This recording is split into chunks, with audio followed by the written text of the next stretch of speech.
મિત્રો, ભોજન એ ઔષધિ છે. દરેક વૃદ્ધોએ 70 વર્ષની ઉંમર પછી આ 7 વસ્તુઓ જરૂરથી ખાવી જોઈએ. નમસ્કાર મિત્રો, જય શ્રી કૃષ્ણ, હર હર મહાદેવ. આપણે જેવું ખાઈએ છીએ તેવા જ બની જઈએ. આ કહેવત બિલકુલ સાચી છે, પરંતુ ખાસ કરીને જ્યારે ઉંમર વધવા લાગે છે ત્યારે. 70 વર્ષની ઉંમર પાર કર્યા પછી શરીરની કાર્યપ્રણાલી ધીમી પડે છે, તેમજ શરીરની રોગ પ્રતિકારક ક્ષમતા ઘટે છે અને હાડકા, સ્નાયુ તેમજ પાચન તંત્રમાં પણ નબળાઈ આવે છે. સાચા સમયે સાચું ભોજન જ સૌથી મોટો આધાર બની શકે છે. દવાઓ પર નિર્ભર રહેવાના બદલે જો આપણે આપણા ખોરાકને જ ઔષધિ તરીકે અપનાવીએ તો આપના માત્ર સ્વસ્થ રહી શકો, પરંતુ જીવનની ગુણવત્તા પણ સુધારી શકાય છે. હું છું ડોક્ટર રોનક ભીમાણી અને આજના આ વિડીયોમાં હું તમને 70 વર્ષની ઉંમર પછી જરૂર ખાવા યોગ્ય એવા 7 ખાદ્ય પદાર્થો વિશે જણાવીશ, જે આપણા શરીર માટે ઔષધિની જેમ કામ કરે છે. મિત્રો, તમને એક નાની એવી વિનંતી છે. જો અમારો આ વિડીયો તમને ગમે તો આ વિડીયોને લાઈક અને શેર જરૂરથી કરજો. વિડીયો ખૂબ જ મહત્વપૂર્ણ છે, જેથી આ વિડીયોને સ્કીપ કર્યા વગર અંત સુધી જરૂરથી જુઓ. તો મિત્રો, ચાલો વિડીયોની શરૂઆત કરીએ. પહેલું છે દૂધ અને દૂધના ઉત્પાદનો. મિત્રો, 70 વર્ષની ઉંમર પછી કેલ્શિયમની ઉણપ સામાન્ય બની જાય છે, જેનાથી હાડકા નબળા પડવા લાગે છે અને ઓસ્ટિયોપોરોસિસ એટલે કે હાડકાનું નાજુક થવું જેવી સમસ્યાઓ સર્જાઈ શકે છે. દૂધ, દહીં અને પનીર જેવા ડેરી ઉત્પાદનોમાં માત્ર કેલ્શિયમ જ નહીં, પરંતુ વિટામિન ડી, પ્રોટીન અને ફોસ્ફરસ પણ પુષ્કળ પ્રમાણમાં મળી આવે છે, જે આપણા હાડકાને મજબૂત રાખવામાં મદદ કરે છે. મિત્રો, હવે પ્રશ્ન થાય કે કેવી રીતે સેવન કરવું? દિવસમાં 1 ગ્લાસ ગરમ દૂધ જરૂરથી પીવો. ઘરે બનાવેલું દહીં રોજ ભોજનમાં સામેલ કરો. પનીરને હળવી શાકભાજીમાં મિક્સ કરીને ખાઈ શકો છો. બીજું છે મેવા અને બીજ. મિત્રો, વધતી ઉંમરમાં હૃદયનું સ્વાસ્થ્ય અને મગજની કાર્યક્ષમતા જાળવવી અત્યંત જરૂરી છે. જે બદામ, અખરોટ, અળસીના બીજ, સૂર્યમુખીના બીજ અને કોળાના બીજમાં omega 3 fatty acid, fibre, vitamin E અને ઝિંક જેવા પોષક તત્વો મળી આવે છે, જે હૃદય, મગજ અને ત્વચા માટે ખૂબ જ ફાયદાકારક માનવામાં આવે છે. હવે કેવી રીતે સેવન કરવું? પલાળેલા 5 થી 6 બદામ અને 1 અખરોટ જરૂરથી ખાઓ. કોળાના બીજને સલાડ કે ખીરમાં મિક્સ કરીને ખાઓ. તલના લાડુ પણ એક સારો વિકલ્પ છે. મિત્રો, જો તમે હજુ વિડીયોને લાઈક નથી કર્યો તો વિડીયોને લાઈક કરીને શેર જરૂરથી કરજો. ત્રીજું છે લીલા પાંદડાવાળા શાકભાજીઓ.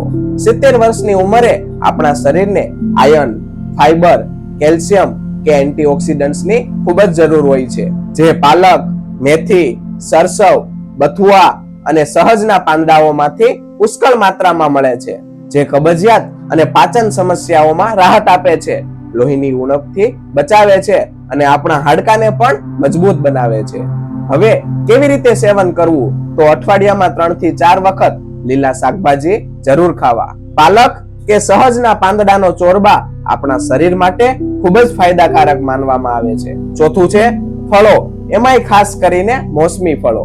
ફળો વિટામિન્સ, મિનરલ્સ અને કુદરતી શર્કરાનો સારો એવો સ્ત્રોત છે, જે વૃદ્ધો માટે શક્તિ અને રોગ પ્રતિરોધક ક્ષમતા વધારવામાં મદદરૂપ થાય છે. પપૈયા, કેળા, સફરજન, જામફળ, નારંગી, કીવી અને જાંબુ જેવા ફળો આપણા શરીર માટે ખૂબ જ ફાયદાકારક છે. હવે કેવી રીતે સેવન કરવું? તો મિત્રો, નાસ્તામાં કે સાંજની ભૂખમાં ફળો લઈ શકાય. જ્યુસના બદલે આખા ફળો ખાવાનું વધારે ઉત્તમ માનવામાં આવે છે, કારણ કે આખા ફળોમાં ફાઈબરની માત્રા વધુ હોય છે.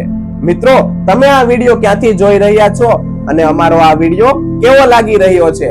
કોમેન્ટમાં જરૂરથી જણાવશો. મિત્રો, ડાયાબિટીસના દર્દીઓએ વધુ મીઠા ફળો ના ખાવા જોઈએ. પાંચમું છે આખા અનાજ અને જાડા અનાજ. મિત્રો, 70 વર્ષની ઉંમર પછી રિફાઇન વસ્તુઓ એટલે કે મેંદો અને પોલિશ્ડ ચોખાથી દૂર રહેવું જોઈએ. તેના બદલે બાજરો, રાગી, જુવાર અને બ્રાઉન રાઈસ જેવા જાડા અનાજો કે જે પચવામાં હળવા અને સરળ હોય છે તેનું સેવન કરવું જોઈએ, અને તે શરીરને જરૂરી એવા આયર્ન, મેગ્નેશિયમ અને ફાઈબર આપે છે. હવે મિત્રો, ચાલો જાણીએ આ જાડા અનાજ ખાવાથી આપણા શરીરને શું શું ફાયદાઓ થાય છે. સુગર નિયંત્રણમાં મદદરૂપ થાય છે, કબજિયાત અને ગેસની સમસ્યાઓમાં રાહત આપે છે, તેમજ આપણા શરીરને ઉર્જા પ્રદાન કરે છે. મિત્રો હવે ચાલો જોઈએ તેનું કેવી રીતે સેવન કરવું. રોટલીમાં ઘઉં સાથે થોડું જાડું અનાજ મિક્સ કરીને લોટ બાંધવો. સવારના નાસ્તામાં રાગીના ઢોસા કે ખીર લેવી. છઠ્ઠું છે હળદર અને આદુ. મિત્રો આ બંને ઘરેલું મસાલાઓમાં ઔષધીય ગુણ રહેલો છે. હળદરમાં કર્ક્યુમિન નામનું તત્વ રહેલું છે જે એન્ટી ઇન્ફ્લામેટરી એટલે કે સોજા વિરોધી અને એન્ટીઓક્સિડન્ટ જેવા ગુણોથી ભરપૂર હોય છે. જ્યારે આદુ પાચન સુધારે છે, સોજો ઘટાડે છે અને શરદી ઉધરસમાં રાહત આપે છે. હવે મિત્રો કેવી રીતે સેવન કરવું? તો દૂધમાં હળદર નાખીને પીવો. સવારમાં આદુનો નાનો ટુકડો મધ સાથે લ્યો. તેમજ શાકભાજી અને દાળમાં હળદર અને આદુનો નિયમિત ઉપયોગ કરો. અને સાતમું છે કઠોળ અને અંકુરિત અનાજ. મિત્રો પ્રોટીન શરીરને મજબૂત બનાવે છે અને સ્નાયુઓ માટે ખૂબ જ જરૂરી છે. ચણા, મગ, મસૂર, રાજમા અને અડદ જેવી દાળમાં ભરપૂર પ્રમાણમાં પ્રોટીન, આયર્ન અને ફાઈબર રહેલા હોય છે. અંકુરિત અનાજમાં એન્ઝાઇમ્સનું પ્રમાણ વધારે પ્રમાણમાં રહેલું હોય છે, જેના કારણે પોષક તત્વોનું શોષણ સારી રીતે થાય છે. હવે મિત્રો કેવી રીતે સેવન કરવું? તો દરરોજ બપોરે કે રાતના ભોજનમાં 1 વાટકી દાળ જરૂરથી સામેલ કરો. નાસ્તામાં મગ કે ચણાના અંકુરિત અનાજમાં લીંબુ અને હળવો મસાલો નાખીને ખાઓ. મિત્રો ચાલો જોઈએ હવે આની સાથે કઈ કઈ બાબતો ધ્યાનમાં રાખવી જોઈએ.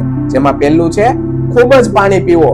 મિત્રો ઉંમર વધવાની સાથે સાથે પાણીની તરસ ઓછી થઈ જાય છે, પરંતુ શરીરમાં પાણીની જરૂરિયાત એટલી જ રહે છે. એટલા માટે પાણી જેમ બને એમ વધારે માત્રામાં પીવો. જો મિત્રો તમે અમારા વિડીયોને લાઈક નથી કર્યો તો આ વિડીયોને લાઈક જરૂરથી કરજો. તમારી એક લાઈક અમને ખૂબ જ પ્રેરણા આપે છે. ઓછું તેલ, ઓછું મીઠું અને ઓછી ખાંડ વાળું ભોજન અપનાવો. ઘરે બનાવેલું તાજું ભોજન ખાઓ. પેકેટ અને પ્રોસેસ ફૂડથી દૂર રહો. હળવી કસરત, યોગ કે ચાલવાને જીવનનો ભાગ બનાવવો. મિત્રો 70 વર્ષની ઉંમર એ કોઈ અડચણ નથી, પરંતુ એક નવી શરૂઆત હોઈ શકે છે જો સાચો ખોરાક અને સાચી જીવનશૈલી અપનાવવામાં આવે તો. આ 7 વસ્તુને તમારા રોજિંદા જીવનમાં સામેલ કરવાથી ન તો માત્ર રોગથી દૂર રહી શકો છો, પરંતુ તમારી ઉર્જા, માનસિક શક્તિ અને ખુશીને પણ જાળવી શકો છો. ભોજન જ સૌથી મોટી ઔષધિ છે. આ મંત્રને ભૂલશો નહીં અને તમારા શરીરને એવું ભોજન આપો કે જે તમારા શરીરને સ્વસ્થ, સક્રિય અને ખુશ રાખે. તો મિત્રો હું આશા રાખું છું કે તમને અમારો વિડીયો ખૂબ જ પસંદ આવ્યો હશે. અને જો મિત્રો અમારો વિડીયો તમને પસંદ આવ્યો હોય તો વધુમાં વધુ લોકોને શેર કરો તેમજ અમારી ચેનલને સબસ્ક્રાઇબ કરો.